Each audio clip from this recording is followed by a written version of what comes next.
Hola, hola, ¿cómo les va? Mirada Económica en el aire, media hora dedicada exclusivamente a la conversación económica a través de la pantalla de Canal 24 Horas, en una semana en que la discusión económica ha estado bien concentrada en el Congreso. Por una parte, la reforma de pensiones o el proyecto de reforma presentado por el presidente Boric y también la ley corta de ISAPRES. En minutos estaremos conversando acá con el director de FONASA, Camilo Sil. Pero también hay otros temas que se están conversando en el Parlamento y vamos a ir con ellos. Por ejemplo, le hago una pregunta. ¿Cuál es su pretensión de renta?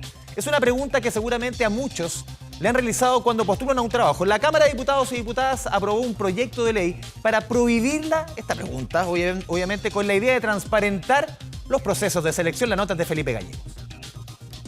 Bueno, entonces, ¿cuál es su pretensión de renta? Esta pregunta, incómoda para muchos, podría quedar prohibida para siempre de todas las entrevistas de trabajo. Eso es lo que busca un grupo de diputados, que a la hora de postular a un trabajo se deje de preguntar por la expectativa de sueldo. Es una práctica muy arraigada en nuestro país y que se usa al menos en 8 de cada 10 avisos de empleo. Me ha pasado y de hecho en la última pega que postulé me bajaron al momento de la entrevista, ya estábamos todos aprobados, queda solamente firmar y me dijeron, ¿sabes qué? Son 100.000 pesos menos. Y todo para atrás, pues. El caso de Rodrigo es un ejemplo del trasfondo de este proyecto de ley. El empleador, al preguntar la pretensión de renta a muchos postulantes, puede terminar eligiendo a aquel trabajador que espera un sueldo más bajo. Excelente, porque la mayoría de la gente no queda o es discriminada por pedir un sueldo que está acorde a las funciones que hace. Sí, se me ha pasado, pero no encuentro que sea una complicación pedir la pretensión de renta. Está en la disyuntiva si me tiro muy alto, no me van a aceptar, me tiro muy bajo, tampoco me van a aceptar, entonces queda ahí en el limbo. Por esa razón es que la normativa obligará a las empresas a transparentar la renta ofrecida o al menos un rango, con la idea de otorgar mayor transparencia a los procesos de selección. Esa suerte de licitación que se hace por la remuneración más baja, lo que hace, lejos de aumentar las remuneraciones, es bajar las remuneraciones y tendiente y crecientemente hacer decrecer el monto de las mismas. Por lo tanto, nos parece que es un abuso del empleador. Casi en silencio, este proyecto dio un importante paso en el Congreso al ser aprobado por la sala de la Cámara de Diputados. Pero ¿qué opinan las empresas de reclutamiento de personal? Este proyecto de ley viene a transparentar los procesos de reclutamiento y selección, donde en muchos casos ocurre que los postulantes cuentan con poca información acerca de la empresa oferente y hace que luego de bastantes pasos dentro del proceso, como entrevistas y test, puedan recién dimensionar que la renta ofrecida no alcanza a cubrir sus expectativas. Es positivo. Sin embargo, el proyecto de ley deja fuera muchas alternativas como las empresas de reclutamiento y muchas empresas que no realizan reclutamiento a través de plataformas, lo que hace que este proyecto sea poco fiscalizable.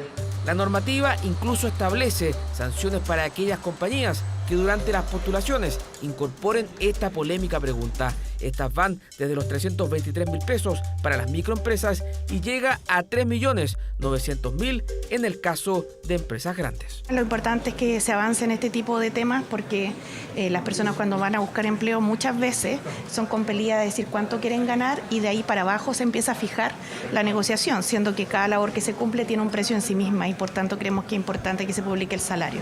Una decisión que ya han adoptado países como Estados Unidos en pos de la transparencia en los procesos de selección, mientras Chile da un primer paso para eliminar esta pregunta que a muchos incomoda. Bueno, entonces, ¿cuál es su pretensión de renta? Ya lo decíamos en la presentación, vamos a dedicar este capítulo de Mirada Económica a la ley corta de ISAPRES, algunos elementos que son fundamentales, medulares, pero quizás no se le ha dado en los medios de comunicación la suficiente profundidad. Estamos aquí en el estudio con el director de FONASA, Camilo Sil, director, bienvenido a Canal 24 Horas, Mirada Económica, ¿cómo le va? Buenas tardes, Andrés, muchas gracias por la invitación. A ver, en la semana tuvo la discusión en la Comisión de Salud del Senado, avanza esta cobertura complementaria de FONASA. En el fondo, para explicarle a quienes nos están viendo en la casa, la ley corta de ISAPRES no solamente el tema de las, también es fortalecer FONASA para recibir a quienes migren desde las ISAPRES, director, de buena forma. Sí, esa es una cierta motivación. Se trata de que las personas, una vez que estén en FONASA, tengan acceso a los prestadores privados en convenio con FONASA, pero con mayor protección financiera, con menores copagos que los que podrían tener hoy día cuando acuden, estando en FONASA, a través de la modalidad libre elección. En el fondo, director, a ver, ustedes han puesto o han calculado dentro del trabajo que ustedes realizan en FONASA. En el caso, obviamente, hemos visto las complicaciones que tiene el sistema privado, las aseguradoras privadas. ¿Ustedes han calculado o han modelado cuánta gente le podría llegar a FONASA? De los 3 millones, ahora son menos, 2.800.000 afiliados. Bueno, se está viendo en los hechos, ¿no? ¿Sí? Desde hace ya 2 años que tomamos la administración de FONASA, que han venido más de 1 millón de personas, ¿no? O sea, en la práctica esas son 2 ISAPRES medianas, digamos, que ya se han incorporado a FONASA en cuanto a número de personas, ¿no? Este año, el año pasado, 2023, cerramos el año con más de 620.000 personas.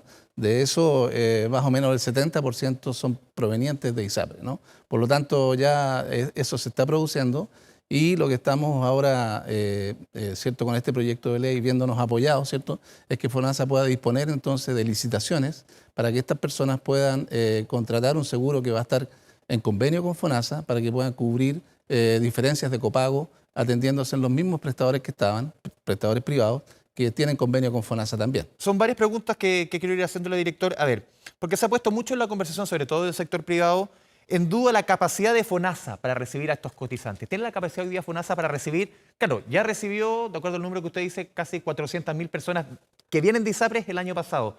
¿Tiene la capacidad para recibir, no sé, 1 millón de cotizantes desde las ISAPRES? Lo que pasa es que FONASA es una entidad que está encargada, ¿cierto?, de recaudar, de administrar, de gestionar y de distribuir los recursos públicos, ¿no? En ese sentido, FONASA tiene 2 grandes modalidades hoy día, ¿no? La modalidad de atención institucional y la modalidad de libre elección.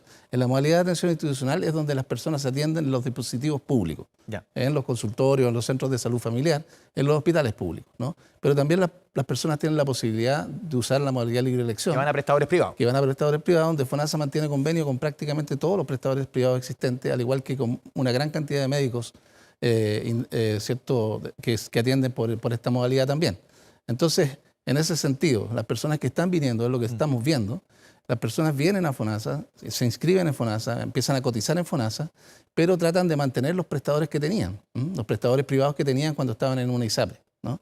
Por lo tanto, no vienen a atochar o a generar una presión excesiva sobre el sistema público, sino que más bien se mantienen donde estaban siendo atendidos. En ese sentido, el proyecto viene a ser como una reingeniería, una reorganización del financiamiento, dado que estas personas ya pagan más del 7% en la ISAPRE, porque los planes son más caros, entonces en promedio gastan, hemos visto, el 11% de su renta. Entonces, con el diferencial del 7 al 11, ellos pueden disponer de un dinero como para pagar esta cobertura adicional en los mismos prestadores. O sea, para explicar en sencillo, que ese mismo 7% que hoy día muchas personas pagan en ISAPRES, la idea acá es que esas personas migren a FONASA, que ese 7% vaya a FONASA, y ese diferencial, que en promedio las personas de ISAPRES pagan entre 11 y 13%, dice usted, ese diferencial se vaya a pagar un seguro complementario que les mantenga la cobertura que hoy tienen en ISAPRES. Así es. Nosotros hemos investigado que las personas cuando están en FONASA y se atienden en el sistema privado solamente, tienen una cobertura alrededor del 38% de lo que les cobran, ¿no? Ya. Cuando las personas están en una ISAPRE, en promedio, tienen una cobertura del 65%. Entonces, lo que nosotros pretendemos con este aseguramiento en convenio con FONASA es que las personas cuando estén en FONASA puedan cubrir esos 27 puntos porcentuales de diferencia a través de este seguro. O sea, que sea la misma cobertura con FONASA que hoy día con ISAPRES. ¿Existe interés del mundo privado, del mundo asegurador, por este negocio, por estos seguros complementarios? Bueno, fue parte del diseño poder conversar por la vía del lobby, ¿cierto?, con algunos... ¿Esta sí se registró? Por supuesto. En este caso con la Asociación de Seguros de Chile, ¿no? Ellos fueron invitados también al Parlamento, a las sesiones de la Comisión de Salud del Senado, y ellos hicieron sus observaciones, algunas de las cuales fueron ¿cierto?, tomadas en cuenta y planteadas en el interior del proyecto. Ahora, más allá de eso, lo que uno puede ver es que esto ya existe. Existen, por ejemplo, hoy día más de 2 millones de personas que son cotizantes del FONASA que tienen seguros complementarios. Son sobre todo gente joven, ¿no? Claro, y que tiene las rentas más altas dentro del fondo, digamos, ¿no? Y también sabemos que en el mundo de ISAPRE también existen seguros complementarios, personas estando en ISAPRE, aún pagando primas adicionales al 7%, incluso pagan también seguros complementarios. Director, pero ¿qué pasa, por ejemplo, hoy día, y ahí está puesto también la discusión, con personas que tienen enfermedades, tienen tratamientos de alto costo, que están siendo hoy día tratados y financiados a través del sistema de ISAPRE, obviamente con la cotización mes a mes? A esas personas se ha calculado que son entre 600.000, 800.000, cada uno saca sus cálculos, pero a esas personas, FONASA, en caso que colapsen las ISAPRES, tendría la capacidad para mantenerle la misma atención que tienen hoy día en el sistema asegurador privado? Bueno, en el proyecto de ley que se aprobó ahora, ¿cierto?, en la Comisión de Salud, todavía no es ley, es bueno recordarlo, digamos, hay 3 disposiciones que se aprobaron también, relativo a lo que me estás preguntando. Una que las personas cuando tienen GES, o sea, están en el auge y están en ISAPRE, puedan mantenerlo en la etapa en que se vienen atendiendo cuando pasan a FONASA. Eso es muy importante porque la ley actual lo que hace es que las personas tienen que retroceder e ingresar nuevamente al auge cuando entran a FONASA a través de los consultorios de atención primaria. Entonces, en esta indicación lo que hacemos es asumir la etapa en que están e incluso podría ser que asumiésemos los mismos prestadores en que están las personas atendiéndose. Esa sería una obligación de FONASA. La segunda obligación sería que si las personas están con cobertura adicional de enfermedades catastróficas en ISAPRE, cuando vengan a FONASA nosotros deberíamos asegurar su tratamiento durante 6 meses en el prestador en que están. Evaluar durante ese periodo si se mantiene en ese prestador o se cambia a uno más conveniente para nosotros y también respetando el nivel de calidad y de atención que está teniendo la persona. O sea, ¿usted aseguraría que esas personas tendrían la misma cobertura en FONASA respecto a la que tienen hoy día en ISAPRE? En esos casos en particular sí. Esto responde si se gatilla cuando la ISAPRE, esto es bien importante, en caso de cierre de registro.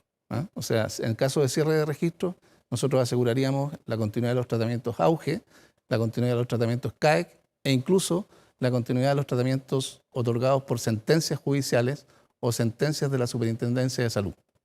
Director, en esta discusión, uno preparando justamente para esta entrevista, muchas declaraciones, sobre todo de la oposición, a usted le han recordado mucho su frase de julio del 2022. Usted dijo, la idea, en entrevista con La Tercera, la idea es que desaparezca del mapa, las ISAPRES, desaparezcan del mapa de seguridad social. ¿Sigue pensando lo mismo? Lo que pasa es que en el programa de gobierno, lo que se planteó, ¿cierto?, como oferta, digamos, al sistema de salud chileno como transformación, era que las ISAPRES dejaban de participar en la seguridad social en tanto controladoras del 7%. ¿Sí? Entonces dejaban de participar allí y se proponía que pasaran a seguros de segundo piso también, ¿no? O sea, seguros complementarios, ¿no? Esa era la propuesta y cuando me hacen esa pregunta, esa fue la respuesta y refería a esa reforma que todavía está ahí en el programa de gobierno. Pero sigue siendo dentro de los planteamientos del gobierno que ese 7%, que la cotización, hoy día, la idea del gobierno es que la cotización de todos nosotros vaya a FONASA o vaya a un plan único de salud administrado por el Estado. Mira, lo que había pasado en esta ocasión... Y que no vaya a las ISAPRES, esa es la idea. Sí, lo que había pasado en esta ocasión era que nosotros nos encontrábamos trabajando, digamos, en una reforma antes de que esto ocurriera, que es la crisis que se produjo por el comportamiento de la ISAPRE respecto de sus precios, ¿cierto? Y que fallara la Corte Suprema a partir de noviembre del año 2022, ¿cierto? Entonces, en ese momento lo que hacemos es abocarnos, como sector, ¿cierto?, conducidos por la ministra, abocarnos a la solución de este problema. Lo digo porque hay cierta suspensión de la discusión más por el lado del financiamiento y del aseguramiento de la reforma, ¿no? Pero en esta misma ley que está por aprobarse eventualmente, ¿cierto?, hay una indicación al final de la ley que plantea que hay un compromiso de que el gobierno envíe un proyecto de ley de reforma antes del 1 de octubre de este año. O sea, la discusión se va a producir ahora, ¿no? Y por supuesto, en esa discusión, si se produce, ¿cierto?, si esto es aprobado, nosotros tenemos una visión programática, que es la que te mencionaba y la que que de alguna forma la cotización vaya al sistema o a FONASA, no vaya a un prestador, o sea, a un asegurador privado, se llame ISAPRE como se llame. La visión programática, claro, es que exista un Fondo Universal de Salud que recaude todos los recursos para salud, tanto los aportes fiscales como las cotizaciones de seguridad social. ¿Eso no está contenido en la ley corta de ISAPRE? No. Ya, no. Para entenderlo, que son discusiones paralelas. Son discusiones paralelas y que ese fondo, ¿cierto?, además considere seguros de segundo piso o seguros complementarios para financiar eventuales copagos, ¿no? Entonces, aun cuando esa es la propuesta gubernamental, nosotros sabemos que hay otras opiniones, hay otras propuestas y tendrán que ser discutidas en el marco de este compromiso que se puso en la ley. O sea, recojo lo último que usted dice, también hay que aplicarle realismo político, porque en muchas otras reformas hemos visto que también el gobierno ha tenido que ceder en muchas posiciones originales. En este caso, esa idea vertebral que estaba al comienzo del gobierno, ¿tendrá que ir cambiando? Tendrá que ser discutido en este marco que yo te planteo, ¿no? O sea, en el fondo, podrían, en el caso de que ISAPRES puedan seguir funcionando, ¿van a seguir funcionando tal cual?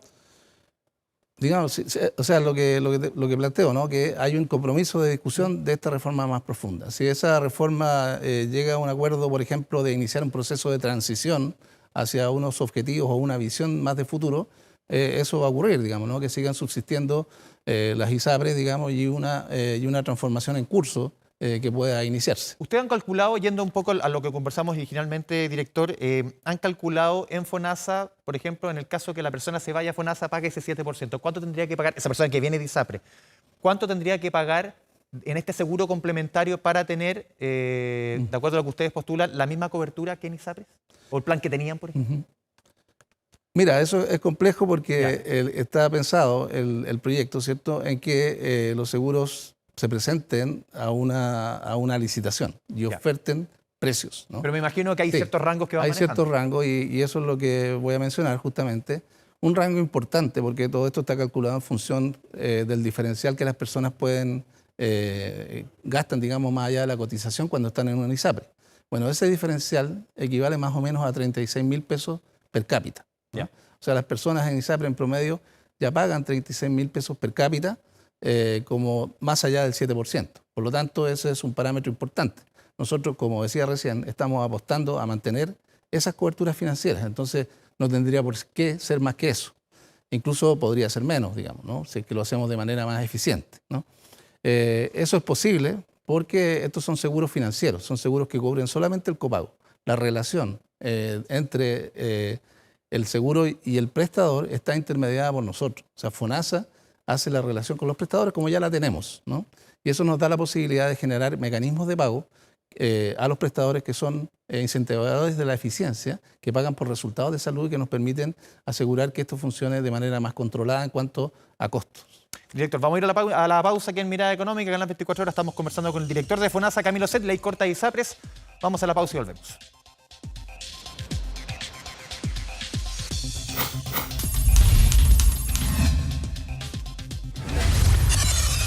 Mirada Económica.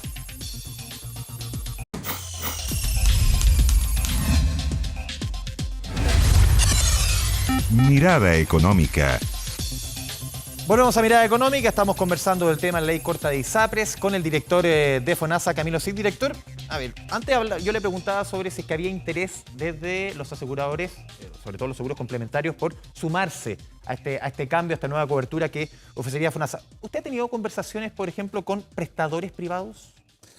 Bueno, tenemos una relación permanente con los prestadores privados a través de... Pero respecto justamente a este tema. Sí, hemos tenido conversaciones. Ellos se muestran interesados en que FONASA pueda extender su relación con ellos. Nosotros ya a los prestadores privados financiamos cerca del 38-39% de sus ingresos, ¿no? O sea, hay mucha gente de FONASA que va a las clínicas privadas, ¿no? Entonces esto significaría extender nuestra operación con ellos. Y ellos están interesados, digamos, y uno también puede leer en la prensa, ¿no? Yo le digo entrevistas, por ejemplo, del gerente general de de Consalud, pero en la parte de prestaciones, ¿sí? Que él manifiesta en el Mercurio hace un par de meses atrás que está interesado, que hay un paradigma, digamos, que las ISAPRES que las clínicas tienen que ir abordando, que es la relación más intensa con el fondo. Sí, se lo pregunto porque, a ver, yo recuerdo más o menos a finales de agosto, principios de septiembre, os entregaron números de cuánto le debía FONASA a los prestadores privados. Eran 382.000 millones de pesos. ¿Ese número ha cambiado? Sí, lo que pasa es que ahí... Porque incluso en su minuto, perdón, director, parlamentarios de oposición dijeron, aquí Camilo Cid tiene que salir por esta deuda. Porque usted dijo que FONASA era buen pagador. Sí, lo sostengo, ¿no? FONASA es buen pagador. Lo que ocurrió, y lo explicamos en el Senado, es que durante la pandemia se acumuló una deuda respecto de la ley de urgencia, ¿no? En la pandemia, básicamente en salud, pasaron dos cosas. Se atendió el COVID en plena pandemia y se atendieron las urgencias, ¿no? No había más. Entonces, claro, entonces el sistema acumuló una deuda, ¿cierto? Estoy hablando de la administración anterior. Nosotros entendemos que se produjo este problema grande, ¿cierto?, de la pandemia, y entendemos entonces que se produjo esta deuda de los servicios de salud, que contrajeron deudas con las clínicas, ¿no? Lo que nosotros hicimos cuando llegamos fue asumir esa deuda, centralizarla, Por una parte para negociar y por otra parte para hacer más fácil su devolución. Y ofrecimos un plan de devolución. Esa deuda es 196.000 millones de pesos, ¿sí? Y tienen un plan de devolución que ya comenzó. O sea, la mitad de lo que, por lo menos, esos 382. Es que por eso esto es dos partes, ¿no? Una parte son la deuda de los tiempos del COVID, ¿Ya? que se propuso un plan de pago y que ya se inició. Esta otra mitad. Que ya se inició y que las clínicas en su gran mayoría han aceptado. Y otra parte que corresponde a la operación normal del FONASA, porque nosotros tenemos una operación anual, ¿cierto?, de unos 1.500 millones de dólares con las clínicas. Entonces, que exista una deuda o unos dineros que no se han cobrado de unos 100.000 millones al mes constantemente, no es ninguna sorpresa. O sea, dado el volumen también son las personas que están ingresando, que todavía no egresan, las cuentas que se están revisando. Entonces, eso es normal que así ocurra. ¿Es mejor pagador FONASA que las ISAPRES? Yo diría que en estos momentos sí, porque las ISAPRES están postergando sus pagos y están, ¿cierto?, actuando fuera de convenio, haciendo reembolsos. Entonces, puede que no lo hemos medido, pero en concreto yo creo que sí. Porque se dan algunos casos, por ejemplo, de personas que uno le cuentan que van al sistema privado y dicen, no, el doctor o te dicen, si se atiende por FONASA aquí no lo atiendo. ¿Eso es la idea, que eso termine? Sí, obviamente, con la idea de este seguro complementario, que si fuese aprobada esta ley, digamos, eso no debiera ser necesario. Las coberturas serían convenientes, digamos, tanto para las personas como disminuyendo sus copagos, como para las clínicas, porque aquí también se establece un nuevo arancel que reconoce los costos de manera más fehaciente. ¿Usted cree que hay interés desde las clínicas, obviamente, a sumarse a este tipo de cobertura? Yo estimo que sí. ¿Ha tenido, se lo preguntaba al principio, pero ha tenido directamente conversaciones respecto a este tema puntual con prestadores? Sí, por eso, como digo, nosotros tenemos una mesa de trabajo a propósito de la deuda justamente, sí, y del pronto pago, siempre hay conciliaciones que ir haciendo para ir justamente pagando las atenciones corrientes, ¿cierto? Y en esos marcos hemos recibido ese tipo de comentarios. Entonces nosotros no tenemos duda de que hay interés, ¿no? Director, para ir terminando, se nos va el tiempo. Claro, esta discusión aquí es muy política, la discusión de la ley corta y de la reforma a salud en general. Y aquí mucho se ha indicado que aquí hay almas en el gobierno, que de alguna manera hay almas que están desde un principio con la idea de matar al sistema de ISAPRES, de ahogar al sistema de ISAPRES y eliminarlo. Y se le ha puesto mucho a usted dentro de esa figura. ¿Cómo recoge usted esa crítica? La verdad es que acá hay una forma de trabajar, ¿cierto? El equipo del sectorial lo conforma el ministerio, lo dirige el ministerio, ¿cierto? Y la discusión, digamos, se produce a niveles técnicos, también a nivel de autoridades, se expresan las opiniones y finalmente, digamos, prevalece la decisión política que tome el gobierno, digamos, ¿no? En ese sentido no hay contradicciones, no hay dos almas. Lo que sí es que nosotros tenemos un programa que hace un diagnóstico del sistema de salud chileno, que lo considera un sistema de salud segmentado, con un problema importante, digamos, de inequidad. Y nosotros tenemos un programa en que queremos mejorar esas cosas, digamos, ¿no? De manera legítima, digamos, y natural. Nosotros podemos hacer defensa de ese programa y esperamos justamente en este periodo en que se va a producir esta discusión que podamos vertir esas opiniones en los lugares que corresponden. Claro, ciertos medios dicen, no, aquí por un lado está Víctor Torres, está Camilo Cid, Víctor Torres, superintendente de salud, por otro lado está la ministra Aguilera, que es más reacia que todo pase a un sistema estatal. ¿Está esas almas presentes?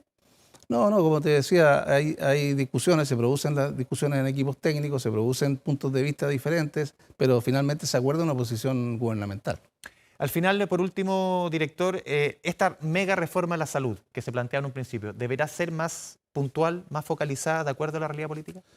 Yo creo que el campo de discusión está abierto. Si esta ley se aprueba, eso está asegurado con este compromiso que señalaba, y yo esperaría que se produzca ahí la discusión entre los distintos actores. Director Camilo Cid, director de FONASA, le agradecemos esta conversación con Canal 24 Horas. Muchas gracias a ti, Andrés. Y a todos ustedes, muchas gracias por la sintonía. Nos vemos en una próxima oportunidad aquí en Mirada Económica a través de la pantalla de Canal 24 Horas. Chao, chao.